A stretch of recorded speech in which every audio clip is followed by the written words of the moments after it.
کا بھرتی شخص 60 سال کی عمر میں ریٹائر ہو جائے گا اور پھر اس کی ریٹائرمنٹ پر پینشن اور مراعات دیں گے۔ یہ سب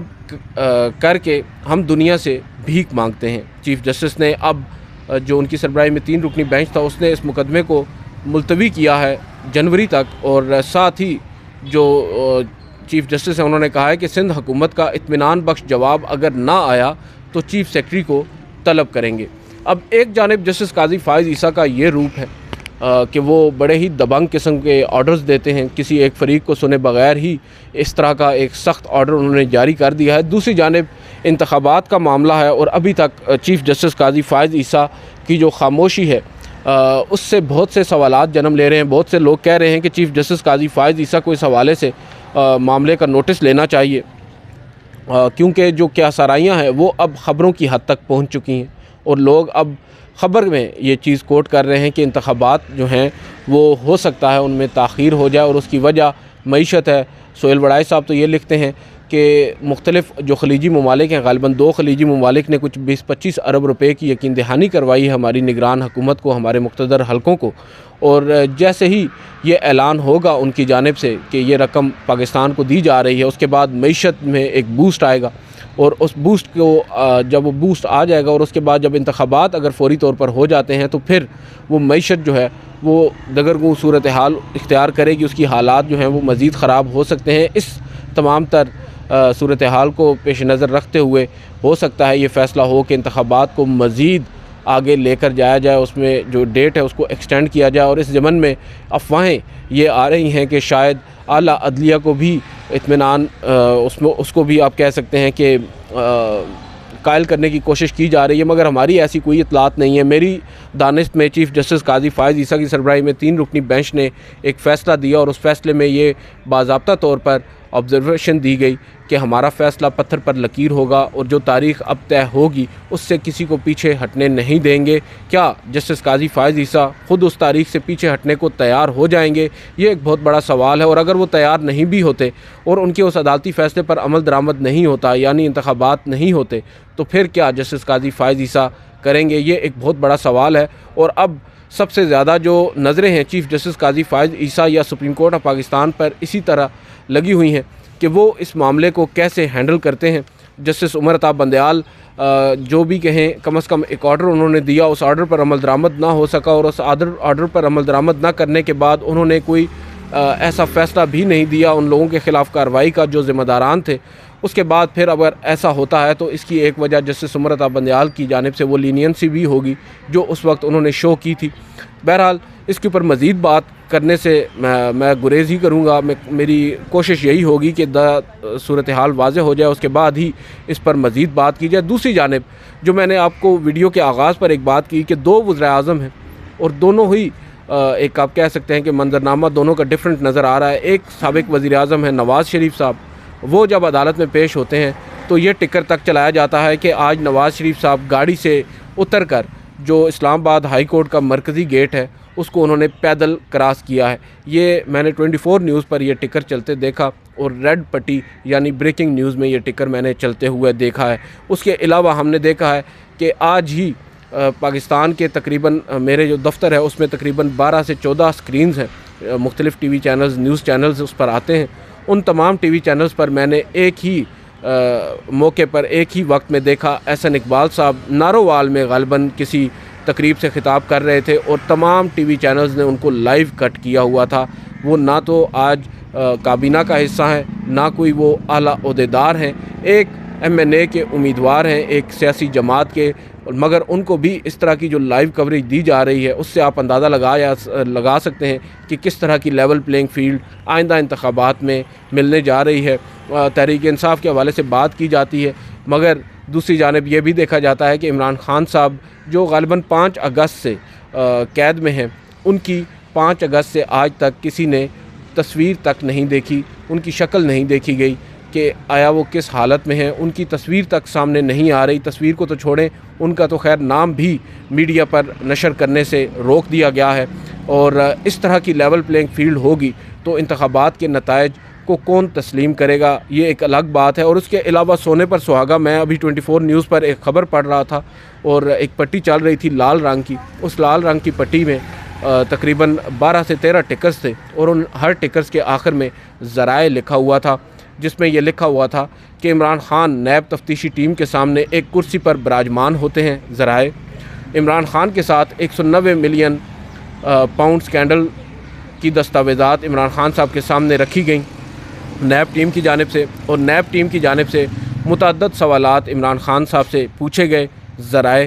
اکثر سوالات کا جواب دینے سے عمران خان صاحب نے گریز کیا، یہ بھی ذرائع سے آیا ہے۔ اور پھر عمران خان صاحب اپنے وکلاء کی موجودگی میں سوال و جواب کا مطالبہ کرتے رہے، اور ایک موقع کے اوپر یہ بتایا کہ عمران خان نے القادر ٹرسٹ کو روحانیت اور صوفیزم کا بڑا منصوبہ قرار دیا ہے، یہ ذرائع سے خبر چلی ہے جی۔ اور پھر لکھا گیا کہ عمران خان لمبی تقریر جھاڑتے اور انتقامی کارروائیوں کا ذکر کرتے رہے۔ تمام تر ملبہ عمران خان نے آج شہزاد اکبر اور ایک سابق عسکری عہدیدار پر ڈال دیا ہے، یہ بھی نیب ذرائع سے خبر غالباً چلی ہے 24 نیوز پر۔ اور پھر یہ بھی لکھا گیا ہے کہ شہزاد اکبر عمران خان صاحب سے منسوب ہے یہ بات کہ انہوں نے کہا ہے کہ شہزاد اکبر اور چیئرمین نیب کے پاس تمام دستاویزات کا ریکارڈ جو ہے ان کا حصہ ہے، اور کابینہ نے اس سارے معاملے کی منظوری دی تھی، اب سب اس سے مکر گئے ہیں۔ یہ عمران خان صاحب نے کہا ہے بقول 24 نیوز کے کہ جب یہ القادر ٹرسٹ کیس کا یہ جو معاہدہ طے پایا تھا، یا اس کے اوپر آپ کہہ سکتے ہیں کہ منظوری اس کی دی گئی تھی وفاقی کابینہ سے، تو اس وقت یہ وفاقی کابینہ کا فیصلہ تھا، مگر عمران خان صاحب یہ کہتے ہیں کہ اب سب مکر گئے ہیں۔ اور پھر وہ یہ کہتے ہیں کہ عمران خان صاحب نے یہ بتایا ہے کہ وہ اس تمام تر معاملے کے اکیلے ذمہ دار نہیں تھے، بلکہ یہ کابینہ کا ایک اجتماعی فیصلہ تھا۔ اور پھر یہاں پر یہ بھی اس سٹیکر کے اندر دعویٰ کیا گیا ہے کہ دوران تفتیش عمران خان صاحب نے بہت سے اپنے فیصلے جو غلط فیصلے تھے ان کا اعتراف بھی کیا ہے، مگر یہ ایک ون سائیڈڈ سٹوری ہے، اور یہ صرف میں نے تو 24 نیوز پر ہی ذرائع سے ٹکرز چلتے ہوئے دیکھے ہیں، میں نے اور کسی ٹی وی چینل پر دیکھے بھی نہیں ہیں۔ آبویسلی وہ ذرائع کون ہے وہ آپ کو بھی معلوم ہے، مجھے بھی معلوم ہے، اور یہ لیول پلینگ فیلڈ جو ہے وہ ترتیب دی جا رہی ہے، بنائی جا رہی ہے، دکھائی جا رہی ہے، دی جا رہی ہے عمران خان صاحب کو، نواز شریف صاحب کو، کہ کس طرح اب آئندہ انتخابات میں جو بھی ہوگا وہ ہوگا۔ اگر انتخابات ہوتے ہیں تو اس کے بعد کی صورتحال آپ کو واضح ہو جانی چاہیے۔ جہاں تک بات ہے انتخابات کی، تو ابھی بھی بہت سے لوگ یہ کہہ رہے ہیں کہ جو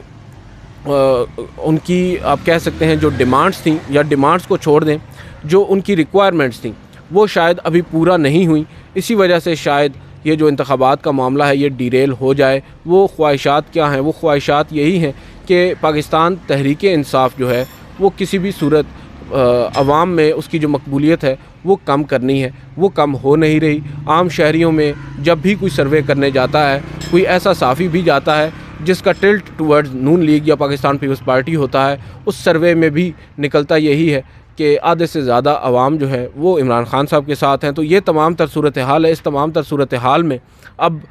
ہم دیکھ رہے ہیں، میں تو آج اپنے دفتر میں بیٹھا دیکھ رہا تھا مختلف ٹی وی چینلز، اور میں دیکھ رہا تھا کس طرح کی لیول پلینگ فیلڈ جو ہے اب کی بار دی جا رہی ہے ہماری نگران وفاقی حکومت اور الیکشن کمیشن کی جانب سے، کہ ایک امیدوار جو صرف MNA کا رکن قومی اسمبلی کا امیدوار ہے اس کو پورے ٹی وی چینلز پر لائیو کوریج دی جاتی ہے، جبکہ دوسری جانب ایک سابق وزیر اعظم ہے اس کی تصویر بھی میڈیا پر نہیں آتی، اور اس سے منسوب ایسی باتیں میڈیا پر چلائی جاتی ہیں جن کو کوئی کاؤنٹر بھی نہیں کر سکتا، کیونکہ وہ ذرائع سے آئی ہیں۔ ہو سکتا ہے ذرائع نے غلط بتایا ہو، تو یہ جو اس طرح کی رپورٹنگ ہو رہی ہے اس سے آپ اندازہ لگا سکتے ہیں۔ دوسری جانب نواز شریف صاحب ہیں، آج جس طرح ان کو ایک ان کا شاہانہ استقبال کیا گیا ہے اسلام آباد ہائی کورٹ کے اندر، آج صبح سے مختلف میڈیا چینلز کی جو ٹیمیں ہیں ان کو وہاں پر ڈپیوٹ کیا گیا ہے۔ میڈیا چینلز کو تو چھوڑ دیں، وہ تو شاید ایک پرائیویٹ پارٹی ہیں، اپنا بزنس کر رہے ہیں۔ دوسری جانب جو وہ لوگ ہیں جو سیکورٹی اداروں سے تعلق رکھنے والے ہیں، جو پولیس اہلکار ہیں، جو مختلف ایجنسیوں سے تعلق رکھنے والے سینکڑوں کی تعداد میں لوگ ہیں، وہ بھی اسلام آباد ہائی کورٹ میں ڈپیوٹ ہیں۔ صبح سے بادشاہ سلامت کا استقبال کرنے کے لیے وہ اب سے کچھ دیر قبل وہاں پر پہنچے ہیں، اور پل پل کی خبر جو ہے وہ میڈیا پر چلائی گئی ہے کہ کس طرح نواز شریف صاحب آئے ہیں، کس طرح انہوں نے گاڑی کا دروازہ خود کھولا اور خود اتر کر پیدل انہوں نے جو اسلام آباد ہائی کورٹ کا فرش ہے اس پر چل کر اسلام آباد ہائی کورٹ کا داخلی دروازہ کراس کیا اور پھر کمرہ عدالت میں پہنچے۔ 30 صحافیوں کو جو اسلام آباد ہائی کورٹ کو کور کرتے ہیں ان کو خصوصی پاسز جاری کیے گئے۔ تو پورا ایک ماحول بنایا جا رہا ہے اور تاثر یہی مل رہا ہے کہ نواز شریف صاحب کی جو نااہلی ہے بلکہ ان کی جو سزا ہے وہی اس کیس میں ختم ہو جائے گی، کیونکہ NAB on the other hand ایک جانب تو نیب عمران خان صاحب کے خلاف باقاعدہ طور پر ذرائع سے خبریں چلوا رہا ہے، دوسری جانب نواز شریف صاحب جو کہ سابق وزیر اعظم ہیں ان کے کیس میں وہ کہہ رہا ہے کہ انہوں نے صرف آدھا گھنٹہ دلائل دینے ہیں، اور آدھا گھنٹہ ان کے کیا دلائل ہوں گے وہ مجھے بھی پتہ ہے، آپ کو بھی پتہ ہے۔ تو بظاہر نظر یہی آ رہا ہے کہ ماحول بنا دیا گیا ہے اور نواز شریف صاحب پورے آب و تاب کے ساتھ آ رہے ہیں چوتھی مرتبہ پھر وزارت عظمیٰ کے لیے۔ اور اب کل ایک اور اہم سماعت ہونے جا رہی ہے، عمران خان صاحب کی پیشی ہے اسلام آباد ہائی کورٹ کے اندر، اور اس پیشی کے اوپر ابھی ہم بات کر رہے تھے، بہت سے لوگ یہ سوال کر رہے ہیں کہ کیا عمران خان صاحب کو کل پیش کیا جائے گا یا نہیں۔ تو میں نے تو اس پر یہی جواب دیا ہے کہ مجھے نہیں لگتا عمران خان صاحب کو پیش کیا جائے گا۔ 5 اگست سے لے کر آج تک تقریباً 3 سے 4 ماہ گزر چکے ہیں، ان کو اگر چھپا کر رکھا گیا ہے، ان کا چہرہ تک کسی کو نہیں دکھایا جا رہا، تو اچانک سے کیوں کر انتخابات سے عین پہلے ان کو سامنے لے کر آیا جائے گا اور لوگوں کے سینٹیمنٹس کو مزید ابھارا جائے گا؟ کیونکہ بہت سے لوگ تو یہ بھی کہہ رہے ہیں کہ ان کی ایک تصویر جو جیل میں ہے، وہ قید ہیں، جب سے قید ہیں، ان کی ایک تصویر کے لیے لوگ کروڑوں روپے دینے کو تیار ہیں کہ ہمیں ان کی ایک تصویر دکھا دیں، ایک تصویر اندر سے بنا دیں، مگر بتایا جا رہا ہے کہ کافی سختی ہے اندر، اور جیل میں تو تصویر بنانا بہت ہی آپ کہہ سکتے ہیں کہ ایک پاسبلٹی کے بالکل ہی پرے ہے۔ جہاں تک بات ہے اسلام آباد ہائی کورٹ میں ان کی آمد کی، تو اس کا تمام تر اختیار اب جسٹس عامر فاروق چیف جسٹس اسلام آباد ہائی کورٹ کے پاس ہے۔ اگر وہ چاہیں تو وہ کیا آرڈر کر سکتے ہیں کہ ان کو کسی بھی صورت میں پیش کیا جائے۔ دوسری جانب ریاست یہ بھی کہہ سکتی ہے کہ سیکیورٹی خدشات کی بنیاد پر عمران خان صاحب کو عدالت میں نہیں لایا جا سکتا، ویڈیو لنک کے ذریعے ہو سکتا ہے ان کی عدالت میں حاضری لگا دی جائے کسی بھی صورت میں، مگر بظاہر نظر نہیں آ رہا کہ عمران خان صاحب کل اسلام آباد ہائی کورٹ میں اگر آئیں گے تو پھر سینیریو بدل بھی سکتا ہے۔ آج کی اس ویڈیو سے اتنا ہی، اجازت دیجیے، اللہ حافظ۔